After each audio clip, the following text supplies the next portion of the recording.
Kuri uyu mugoroba ku wa gatandatu nibwo haraye habaye ibitaramo bya Iwacu na Muzika Festival. Ni ibitaramo byitabiriwe n'abahanzi bakomeye hano mu Rwanda, ariko bose ntari buze kugarukaho, ahubwo ngiye kugaruka kuri Bruce Melody. Kubera iki Bruce Melody? Ni uko uyu Bruce Melody nyuma yo gutanga ibyishimo bidasanzwe mu bitaramo bye mu cyo yise Summer Country Tour, ageze n'ahandi Karongi muri Iwacu na Muzika Festival agatanga ibyishimo, agashimangira ko ari umuhanzi munini.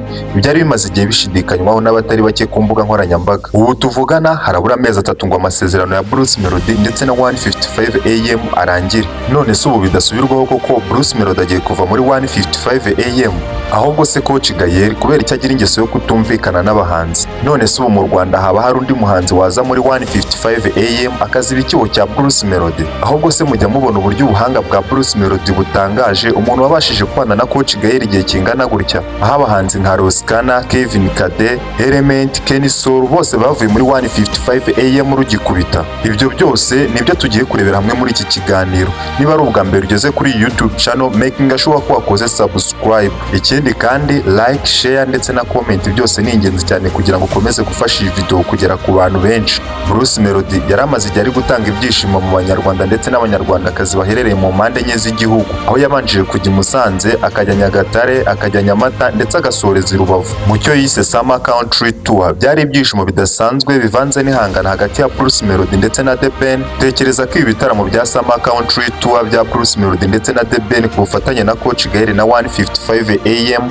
kubijyamo byasabaga kwishyura. Naho ibi bya Iwacu na Muzika Festival kubijyamo byari ubuntu, ariko n'ubundi byarangaga ibitaramo bya Bruce Melody na The Ben ndetse na Bwiza na Kitoko, akaba ari byo bivugwa cyane ku mbuga nkoranyambaga.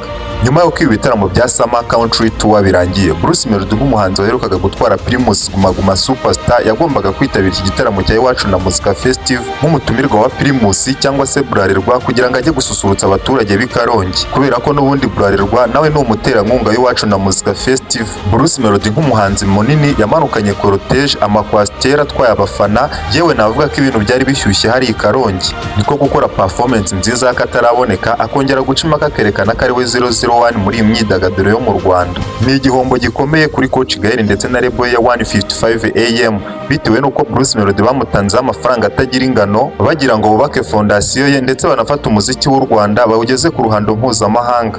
Ibyo nanone binavugwa ko ari n'inyungu idasanzwe kuri Bruce Melody wamaze kubaka urufatiro rwe muri East Africa.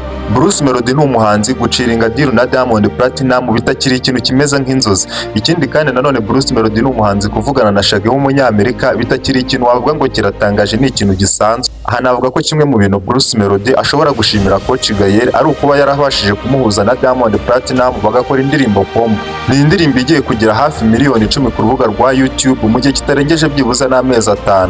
Nubwo ku mbuga nkoranyambaga bikomeje kuvuga ko The Ben ari ushobora kuba agiye gusimbura Bruce Melody muri 155 AM, ariko byagorana cyane nawe ko yakubaka ibigwi nk'ibyo Bruce Melody yubatse. Ikindi kandi mbere y'uko Coach Gaël ajya gukorana na Bruce Melody n'ubundi yari amaze kunaniranwa na The Ben. Ntabwo nekereza ko rero urwishe yambwa rutayirimo n'ubundi The Ben atazongera akananeza Coach Gaël. Hamaze igihe hari kugaragara amafoto ku mbuga nkoranyambaga Coach Gaël ndetse na timu ye bagendana na The Ben ubona bizihiwe cyane. Ibyo bikomeza gushimangira ko Bruce Melody ashobora kuba agiye gusimburwa na The Ben muri label ya 155 AM. Uyu ni Bruce Melody udakunze kugaragara cyane avuga ku bya 155 AM, nubwo benshi bari kuvuga ko ashobora kuba agiye kuyivamo. Aba manager benshi bitewe n'icyo bamaze kubonamo Bruce Melody bari kumukira igitamusaba ko yava muri 155 AM hakiri kare bagatangira kwikoranira, bitewe n'uburyo uyu Bruce Melody bamaze kumubonamo boro. Kandi ibyo byonyine kuba ufite Bruce Melody birahagije kugira ngo ube ufite brand cyangwa se navuga ko waba ufite isoko. Kuba Coach Gaël adashobotse byose simbitindaho, ahubwo icyo nindaho n'uburyo yagiye atandukana n'abahanzi bakomeye hano mu Rwanda nka Kevin Kade, Element ndetse na Kenny Soul. Binavugwa ko Element we kugeza na n'ubu ngubu akiri mu rubanza na Coach Gaël bitewe n'uko ngo yavuyemo ngo amasezerano yatarangiye. Benshi bagahita banabyuriraho bavuga ko Bruce Melody ari umwihanduza acuma umuntu wabashije kubana na Coach Gaël igihe kingana gutya kuva mu mwaka wa 2020 kugeza ageze muri uyu mwaka wa 2026, nabwo bitaramenyekana neza niba azava muri 155 AM. Gusa amasezerano ye arabura amezi 3 ngo arangire. Kugeza ubu tuvugana, kimwe mu byakwereka ko Bruce Melody umubano we na Coach Gaël udahagaze neza nuko muri bio ye yamaze gukoramo UGB Kigali Universe ndetse akanabyana Flowing nk'ikimenyetso cyangwa se sinyari zo kwerekana ko atagikorana na 155 AM neza. Gusa kuva ibyo byose byaba, Bruce Melody naragaragara mu kiganiro n'itangazamakuru cyangwa se ngo agire icyo atangaza ku mbuga nkoranyambaga ze ku bijyanye n'umubano we ndetse na Coach Gaël. Kuba bishoboka ko Bruce Melody nyuma yo gutandukana na Coach Gaël ashobora kuba atazongera gukorana n'undi mu manager runaka byo birashoboka.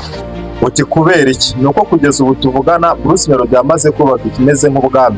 Tekereza nawe umuntu wamaze kubaka timu y'abafana, akaba afite koroteje y'amamoto ndetse n'amamodoka amugenda inyuma, ibyo byose akabikora nta bufasha bwa Coach Gaël akeneye. Aha rero timu ya The Ben ndetse n'abafana be niho bahita batangira kuzurira umugara, bakavuga ko Bruce Melody yaba atandukanye na Coach Gaël. The Ben agomba guhita yinjira akajya mu mwanya wa Bruce Melody, kuko ngira ngo nk'abitegereje bino birori byabaye ejo bari kwakira Kagarara, wabonaga ko timu ya Coach Gaël ndetse na The Ben bari bizihiwe bari kugenda birukanka inyuma ya Kagarara.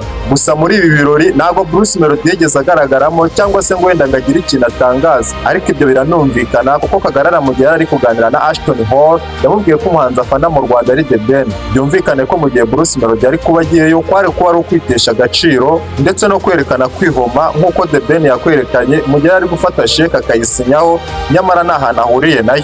Wabonaga ko The Ben yari kugenda yirukanka inyuma ya Kagarara ku buryo wabonaga ameze nka bayewe Bogare ndetse n'abandi banyamakuru bose basanzwe bari aho. Ibyo byagaragaje The Ben nk'umuhanzi utaramenya izina rye ndetse n'urwego ariho.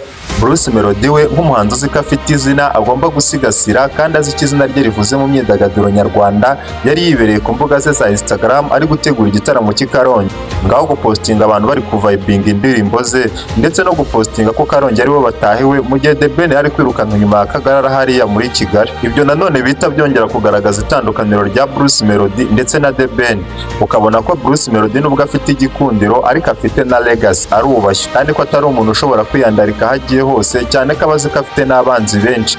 The Ben ibyo ngibyo nta na kimwe yitayeho, yaragiye yirukanka mu bafana, ubona ari kugenda byigana na bayewe Bogare, ba Rutambi ndetse n'abandi bose bari kugenda bishakira ama interview.